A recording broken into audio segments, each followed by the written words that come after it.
Hello, everyone. This is Truby Chiavello again from PrimoMagazine, and today's date is November 22nd, 2025.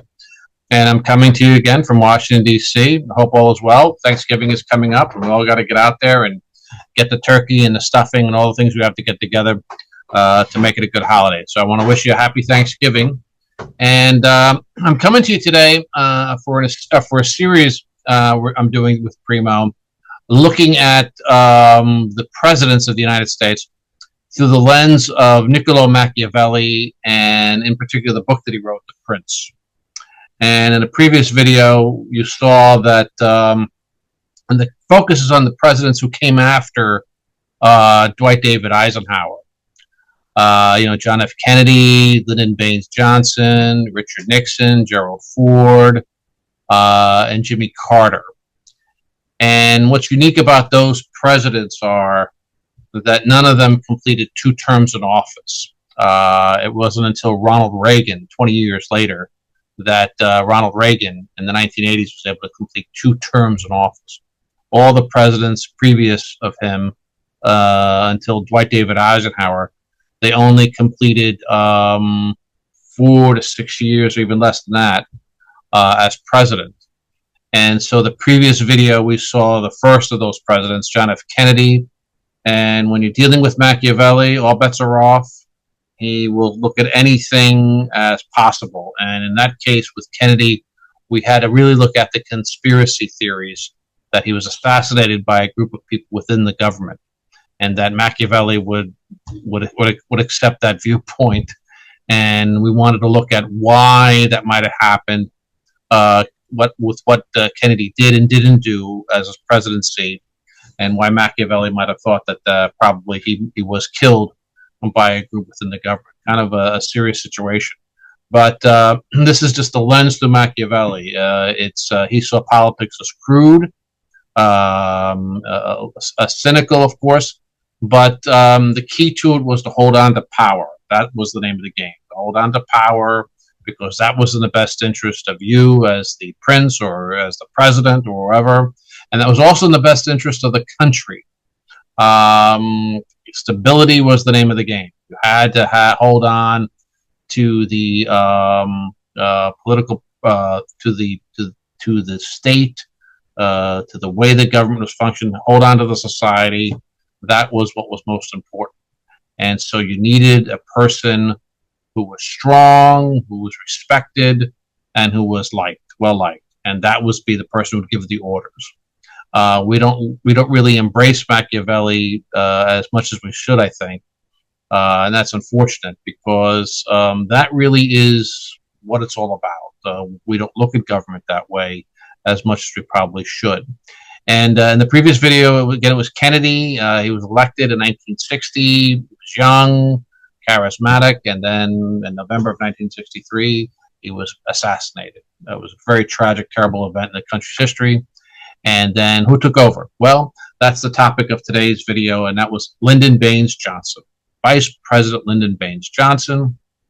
He took over as president in 1963, and he served all the way until 1969. Lyndon Baines Johnson. Now, I ask of you, please, to like this video if you do, and to subscribe to our YouTube channel so we can get more videos like this for you. But we're going to continue with Lyndon Baines Johnson. He was vice president of the United States. Now he becomes president. Well, he was incredible. He was, I think, the second tallest president we had after Abraham Lincoln. And love him or hate him, no one knew the legislative process better than him. He was able to put together more legislation, pass it through Congress, and enact it than any president we've had since. If you're a Democrat, he was the king. He was the one who put together more acts of social legislation than any president in memory. No one compares to him. None of the Republicans or none of the Democrats compare with what he was able to do. He was, in many ways, the government we have today, the national government, the federal government, is basically his government, what he put together, what he made. Just consider for a moment. LBJ, Lyndon Baines Johnson, He got Medicare done. He got Medicaid done. He got the federal education funding, what today is the Department of Education. That was pretty much all him. Having the federal government give money to your local schools. This was something that hadn't been done to the degree that he did. The War on Poverty program. So legislation about the housing and the arts, the environment, all these things he put together. NASA, the landing of the man on the moon, that was pretty much his doing.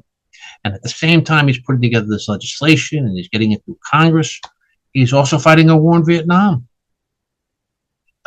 He had been a representative in the House of Representatives, and then he became a senator from Texas, and then he became Senate Majority Leader. This was happening in the 1950s, and he just knew all there was about the legislative process. He knew how to create legislation, the text of legislation, and then to get the right people to support it and to get it and to vote on it and to get it enacted. And then he knew what it would take to maintain the legislation. In other words, how to form the government to ensure that what they wanted in the law would be enacted, enforced. And this is something. If you can go on YouTube videos, you can see a number of, I think it's from the LBJ library, of the phone calls he was making, the recorded phone calls. He's making thousands of phone calls to all kinds of people. Here he is as his president of the White House. He's calling senators and congressmen and governors and state legislators and members of the government, the people who run the agencies and the people in the Democratic Party, corporate leaders, whoever it is, just to get the government running, just to get the government running as he sees it should run. And this was an amazingly powerful figure. And yet in 1968, or I think it was March 31st, in 1968, here was a man at the height of his power. He goes on national television and he says, I'm not going to run for re-election. And if you nominate me, I'm not going to accept the nomination. And if you elect me, I won't serve. Now, here was a man who, all his life, wants to stay in political power, and he's going to give it up. Why? Why is that? Well, he was in a terrible, weakened state. He was going down, and he was going down fast. And if Machiavelli was alive, he would have seen this coming, and he would have seen that LBJ committed two sins according to Machiavelli, Niccolo Machiavelli. And the sins were, first and foremost, LBJ, he was losing a war. He was losing a war in Vietnam. And he was losing the perception of the war. If you look at where they were at in the battles, we were doing quite well, actually. But the perception of the war was that we were losing. And that was the foremost sin. But second was the fact that he was liberal. Now, when I say liberal, I know what you're thinking. You're thinking probably the idea of the Democrats, central planning, ambitious government, legislation. Yeah, that's true. But it's more general than that. Machiavelli says it's better to be a miser than it is to be liberal. As the prince should be more miserly than he should be liberal. What he means by that is, if you're the prince or you're the president, if you're a man in control of the government, you have a lot of treasure. That's the best way I can describe it. You have a lot of resources, and you can give those out to the people. Okay, but it's better to hold on to those resources and give a little bit out to the people than it is to give a lot. And this is what Machiavelli says. Well, if you look at LBJ and you look at his presidency, you can see that he gave a lot away in the way of the government helping people. Now, you can look at it in a humanitarian sense. Very true. But it's weird. It's strange in a way. That after he gave free medical care to people, welfare to people, he ended segregation once and for all. He ended the overt discrimination against African Americans and minorities, the 1965 Civil Rights Act. He did all these things, and what happens? Almost immediately after the laws are passed, after immediately he's enacted this egalitarian government beyond anything we've ever seen before. There are riots in the streets. There's protests. There's demonstrations all throughout the poorest areas of our country. And even worse than that, for him, at least as a politician, is something that we often overlook. It was in 1966. We had congressional elections, and the Republicans made extraordinary gains beyond anything they did before. They didn't take over Congress. They didn't take over the House of Representatives or the Senate. And they really didn't come close to that. But they just made so many big gains. They won so many seats. They were in such a low place to begin with that now they were more formidable. And because of this massive increase in the number of Republican seats, this sent a message to him that he was weak, that people did not like him. They didn't admire him. They didn't respect him like he thought they would by him enacting all this legislation. And that's because of what Machiavelli says. When you give away the house, the people, sadly, will not be grateful. Machiavelli says men, meaning the human condition, are ungrateful, they're fickle, and they're false. And that's a sad way to look at it, but maybe it's also a real way to look at it as well. Is that once they get from the leader what they're asking for, they turn away from him. There's nothing else that they need from him anymore, and they go someplace else. And this is what happened to LBJ. He gave away so much to the people that they no longer needed him. They no longer wanted him. And this is how he turned against him. And so this is where he found himself in the late 60s in 1968. The war was what finished him also. That added to his demise in Vietnam. And that was because of how he was fighting the war. He was fighting a ground war in Vietnam. It was intense army and intense Marines. And he increased the number of people that we had there to about 400,000 from what Kennedy had, which is right around 16 or 17,000. But the war was based, really, on what the Kennedy administration had formulated, which was going to be a ground war, which was going to be battles in the jungles, search and destroy missions. That really occurred under Kennedy, riverboat assaults, this sort of thing. And the air war that was to take place, the Air Force, the intense bombing, didn't occur until Nixon. And that's when the North Vietnamese were moved to make the peace. LBJ didn't do it that way. And because of that, his general there, General Westmoreland, was fighting against a North Vietnamese general who was very clever. And they weren't winning. The Americans weren't winning as much as they should. And this is what turned the people against him. So it looked as though he was losing a war. And that was the perception of the press.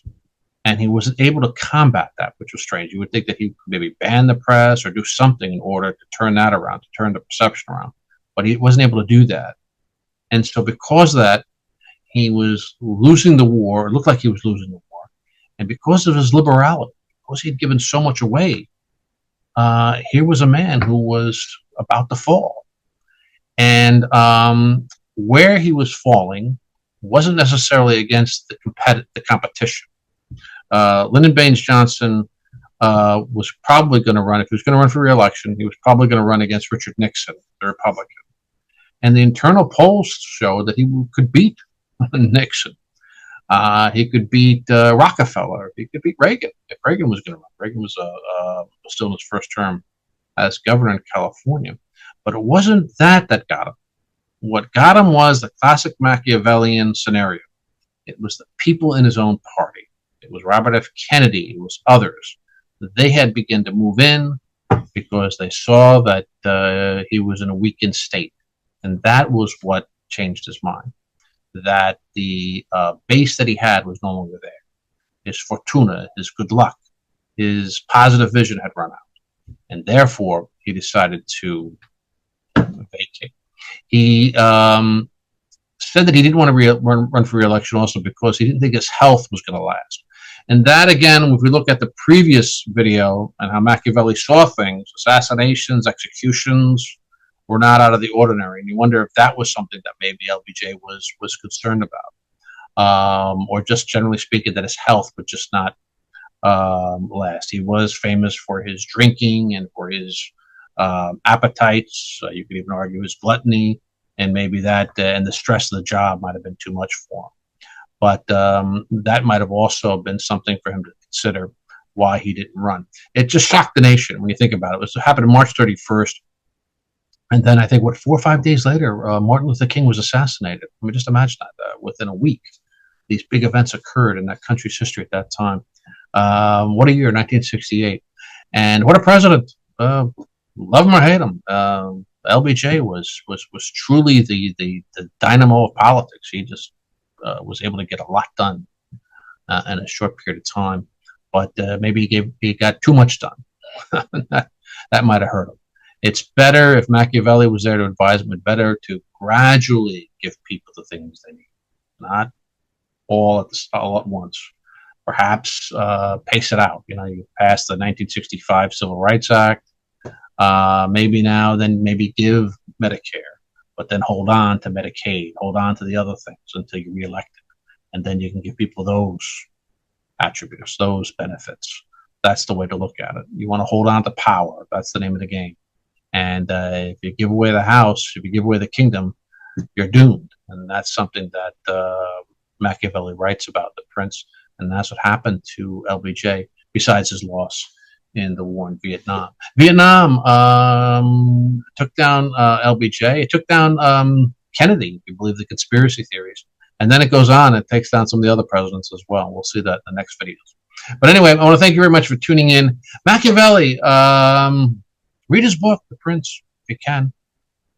It's quite fascinating. You actually feel better about politics after you read it, because you don't take it so seriously afterwards when you understand what's happening. You can argue that it's humanitarian to do some of the things that LBJ did and that some other presidents have done. And this is all well and good, but you have to ask yourself, if he's going to lose power as a result of that, are we better off? Are you better off? If you're a Democrat, for instance, are you better off that LBJ didn't continue to be the president after 1968 and it was Nixon that came along? Or would have been better off had he gradually put out the acts of legislation that he did, gradually give the people what they wanted, and then served another 4 years and won the war and continued in power? You have to ask yourself about that, because you can't have both. And this is something that Machiavelli talks about.